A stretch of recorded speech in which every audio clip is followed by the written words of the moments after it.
తెలంగాణలోని రేవంత్ రెడ్డి సర్కార్లో మంత్రి పదవులు దక్కించుకున్నది 14 మంది. అయితే వీరిలో 4 నుంచి 6 వరకు వివాదాల్లో మునిగి తేలుతున్నారన్న చర్చ సాగుతోంది.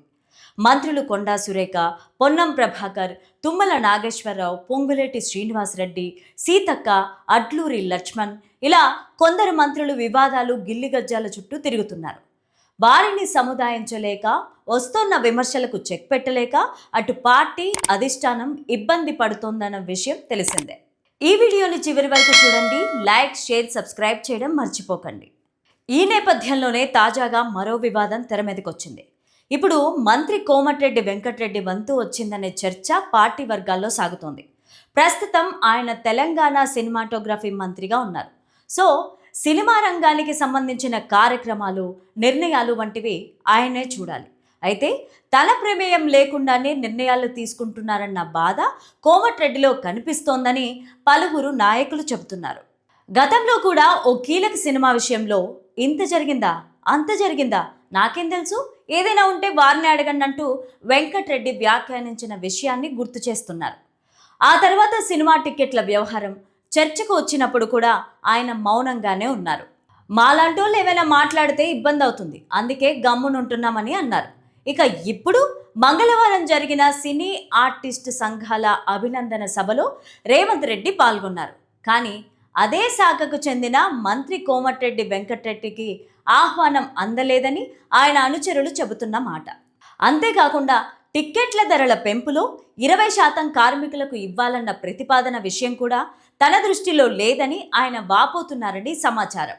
దీంతో మంత్రి ఇప్పుడు అలిగారని కాంగ్రెస్లో చర్చ సాగుతోంది. మరి ఇది ఎంతవరకు వాస్తవమో చూడాలి. కోమటిరెడ్డి వెంకటరెడ్డి సినిమాటోగ్రఫీ మంత్రిగా కార్మిక బంద్ చేసినప్పుడు సమస్య పరిష్కారానికి పనిచేశారు. ఆయన చొరవతో ముఖ్యమంత్రి రేవంత్ రెడ్డి అందరితో చర్చించారు. ఈ మేరకు సమస్య పరిష్కారం కావడంతో షూటింగ్లు ప్రారంభమయ్యాయి. ఈ కారణంగానే అభినందన సభను ఏర్పాటు చేసినందున తనకు ఆహ్వానం లేకపోవడం, తాను హైదరాబాద్లో లేనప్పుడు నిర్వహించడాన్ని ఆయన ప్రశ్నిస్తున్నట్టుగా తెలుస్తోంది. అయితే కోమటిరెడ్డి వెంకటరెడ్డి అసంతృప్తి సీఎం పైన కాదని, తన శాఖను హైజాక్ చేశారని, ఓ సీఎం సన్నిహితుడి మీద అసంతృప్తిగా ఉన్నారని అంటున్నారు. సినీ ఇండస్ట్రీకి సంబంధించిన వ్యవహారాలను పూర్తిగా సీఎం రేవంత్ రెడ్డి వెంట ఎప్పుడూ ఉండే ఆనైతే చూసుకుంటున్నారని, తన దాకా రానివ్వడం లేదని కోమటిరెడ్డి వెంకటరెడ్డి భావిస్తున్నారు.